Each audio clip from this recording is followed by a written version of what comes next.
Her conference room on the 32nd floor of Hargrove and Mellon had a view of Lake Michigan that people mentioned in the same breath as their titles.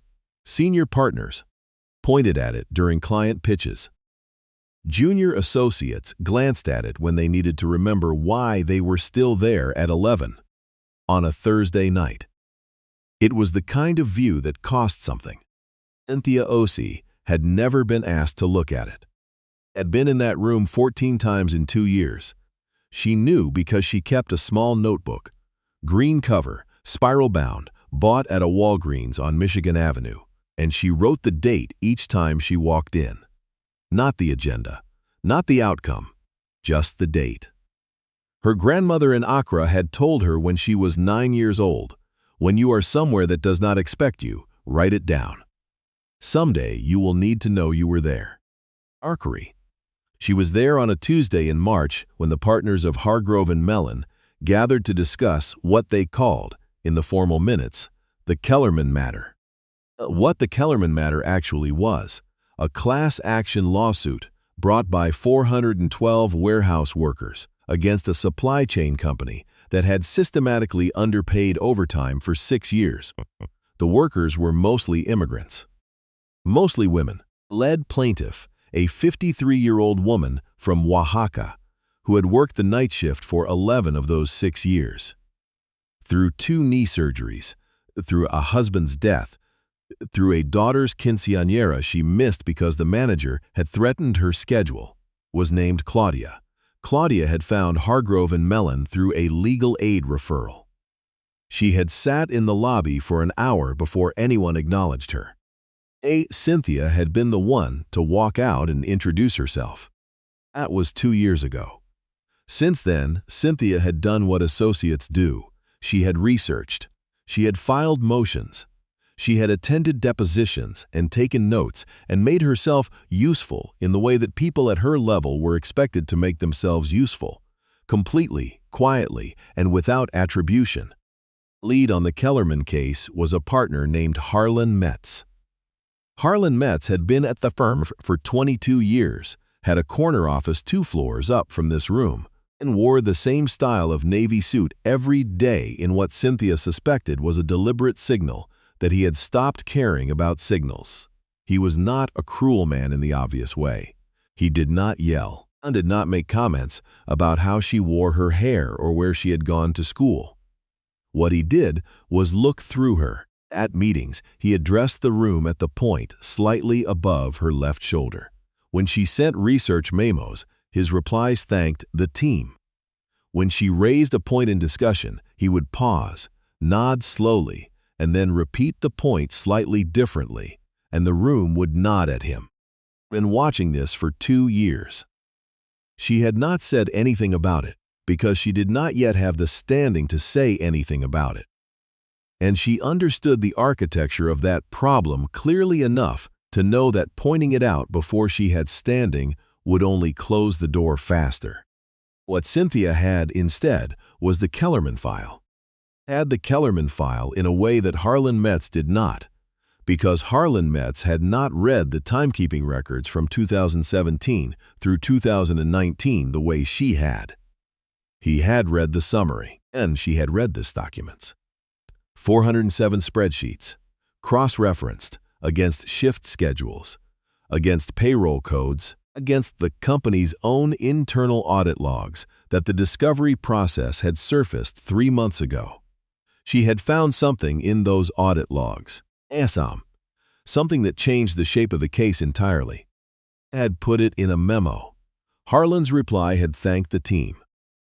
She was sitting at the far end of the conference table when Harlan opened the meeting.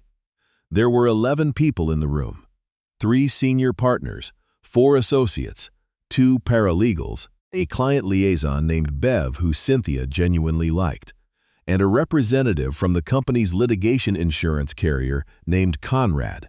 Not from the list, a different Conrad, a tall man with reading glasses on a lanyard who had flown in from Cincinnati specifically for this meeting. Conrad from Cincinnati spread a folder in front of him and said, without looking up, "The company's position is that the liability exposure is manageable. We're prepared to offer a settlement figure in the range of $4.2 million, distributed across the plaintiff class with a confidentiality clause. $4.2 million, 412 workers. Cynthia did a number that wasn't hard to do, just over $10,000 per person, for 6 years of stolen wages. Harlan nodded in the considered way he had. That's a starting point for conversation. One of the senior partners, a woman named Sylvia Vance, who Cynthia had spoken to exactly 3 times in 2 years, said, "What's our read on the strength of their position if this goes to trial?" Harlan opened his own folder. Solid but not exceptional. The wage theft claims are well documented in the post-2019 period. The pre-2019 records are less clean. The defense will argue record-keeping inconsistencies, and we have limited ammunition to counter that particular window. Cynthia's pen stopped moving. Looked at her notebook. She looked at Harlan. She looked at the table between them, which was long and made of something that was probably cherry wood or something designed to look like cherry wood. She said, "That's not accurate." Room did not go silent the way rooms go silent in movies, all at once like a switch. It went quiet the way rooms go quiet in real life. Gradually, unevenly, one person stopping mid-shuffle of papers, another person's pen slowing, Conrad from Cincinnati finally looking up from his folder. Harlan turned his head toward the space where she was sitting. He seemed to be calibrating something. "I'm sorry?" "Pre-2019 records," Cynthia said. "They're not inconsistent. The defense is going to argue that, but the argument doesn't hold. Company's own internal audit from February 2018 documents the underpayment methodology explicitly. It's in the discovery materials. Memo references a payroll rounding protocol that was implemented in 2016 and applied retroactively. We have 6 years of clean documentation, not 3. Harlan's expression did not change in any dramatic way. A small adjustment around the eyes. The kind of adjustment that meant something was being reconsidered. 2018 audit, he said. That was in the disclosure? Volume 7 of the document production, Exhibit 4C. I flagged it in the memo I sent in January. There was a pause that lasted approximately 4 seconds. Cynthia had learned to count pauses the way her grandmother had told her to count things when she was scared. 4 seconds in a room like this was a long time. Conrad from Cincinnati took his reading glasses off his lanyard and put them on. He picked up his phone and typed something. He looked at Harlan. If that document says what she's saying it says, the 4.2 is off the table. We'd be looking at full back pay exposure going to 2016. That's closer to $12 million pre-attorney's fees. Harlan said, "Let's take a short break." Took a break of 17 minutes. Cynthia went to the kitchen on the floor below and got a cup of coffee she didn't particularly want, and stood by the window and watched a boat move slowly across the lake. It was a small boat for a lake that large. She thought about Claudia, who had sat in the lobby for an hour. She thought about the 11 years on the night shift. She thought about the knee surgeries. Thought about her grandmother, who had cleaned offices in a building not unlike this one for 31 years, in Accra first and then in London, and who had told her when she was accepted to Northwestern Law, "They will expect you to be grateful to be there. Be thorough instead. Gratitude disappears. Thoroughness stays." When she walked back into the conference room, Sylvia Vance was already seated again, and Sylvia Vance was looking at her. Not through her, not at the space above her shoulder. At her. With an expression that was not warmth exactly but was something adjacent to it. Something like recognition. Harlan returned 2 minutes after she did. He had his phone in his hand. He sat down and did not immediately look at the folder. He looked at the table for a moment, and then he looked at Cynthia directly, which was something he had not done, not really, in 2 years. "Exhibit," he said. "Can you walk us through it?" Was not a question the way he said it. It was a direction. The kind of direction you give someone when you have decided they are the person in the room who knows. Cynthia opened her own folder. She had brought the exhibit.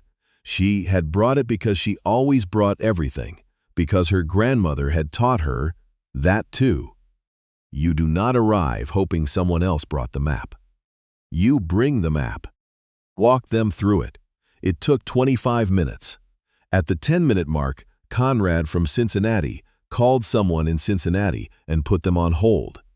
At the 18-minute mark, Sylvia Vance took notes. At 23-minute mark, Harlan Metz, who had been at this firm for 22 years and had never once, in Cynthia's memory, written anything down in a meeting, because he had always been the one other people wrote things down for, picked up his pen. Leah wrote something down. Leah kept talking. Her voice did not shake. Her voice had never shaken. Not in 2 years of this, not in 3 years of law school before that, not in the years before law school when she had worked night shifts at a fulfillment center outside Columbus while she finished her undergraduate degree. She had been tired in those years. She had been cold. She had counted a lot of things. Not feel the need to mention any of that now. The exhibit said what needed to be said. A settlement was reopened. Conrad from Cincinnati flew back to Cincinnati and flew back again 4 days later with a revised figure. The revised figure was not 12 million. Negotiations are not mathematics, but it was significantly more than 4.2, with a restructured distribution model that Cynthia had proposed in a follow-up memo, one that weighted the settlement toward workers with the longest tenure, which put Claudia, with her 11 years and 2 surgeries, near the top of the calculation. There was no announcement. There was no moment where Harlan Metz stood in front of the firm and said her name. That was not how it worked, and she had not expected it to work that way. What happened was smaller than that and more durable. Sylvia Vance stopped by her office on a Friday afternoon, not the conference room, her office, which was a small room on the 28th floor, with a partial view of a parking structure, and sat down in the chair across from Cynthia's desk and said, "The Kellerman outcome, that was your work." Cynthia said it was a team effort. Sylvia looked at her with an expression that said, "We are both lawyers, and we both know what that means, and we are not going to pretend here." "Audit exhibit," Sylvia said. Harlan hadn't read it. A lot of documents came through in discovery. Hadn't read it because he hadn't assigned anyone to read it carefully. He had assumed the pre-2019 window was weak because that's what the defense's initial position paper said, and he hadn't gone behind that assumption. Sylvia paused. "You went behind the assumption." Cynthia didn't say anything. "I'm putting your name forward for the Meridian account," Sylvia said. "It's a complex matter, multi-party. It will require the kind of attention to documents that you appear to be very good at." She stood. "I wanted to tell you directly." Left. Cynthia sat in her office for a moment after the door closed. Through the window, she could see the parking structure. Someone was pulling out of a space on the 3rd level. It was a completely ordinary view. She had sat at this desk for 2 years looking at it. Opened her green notebook and wrote the date. And she wrote, "Sylvia came." And she wrote, "Claudia's name will be on the check." Then she closed it. Across the city in a small apartment in Pilsen, a woman named Claudia, who had worked the night shift for 11 years, through 2 surgeries and a husband's death and a daughter's quinceañera she had missed, was sitting at her kitchen table when her phone rang. It was the legal aid coordinator. She listened for a long time. When she hung up, she sat very still. Her daughter was in the next room doing homework. Claudia did not call to her. She sat with it for a moment first. The number, the timeline, her name at the top of a calculation. And she put her hand flat on the table, the way you put your hand on something solid when you need to be sure it is real. Abel was real. The kitchen was real. The 11 years were real, and the check with her name on it would be real. And somewhere on the 32nd floor of a building with a view of Lake Michigan, a young woman had read every document they had given her and had not let a single wrong assumption stand. And Claudia did not know Cynthia Osie's name. She would not know it.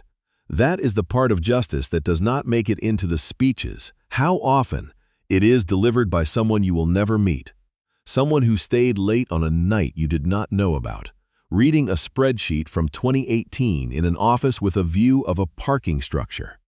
Oh, Cynthia had not done it to be known.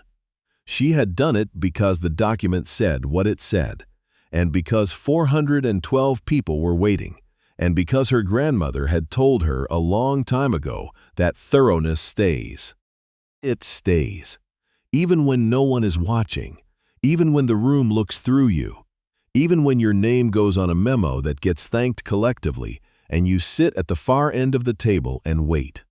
It stays, and one day, in a room you have been in 14 times without being truly seen, someone picks up a pen, and they write something down.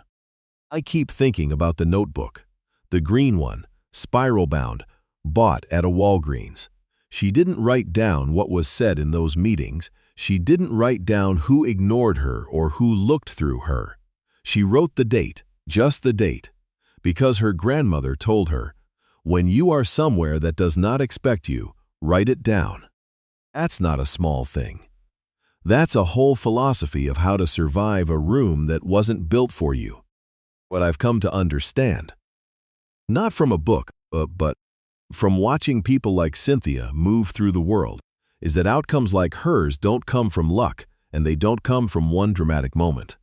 They come from a chain of choices that nobody witnesses.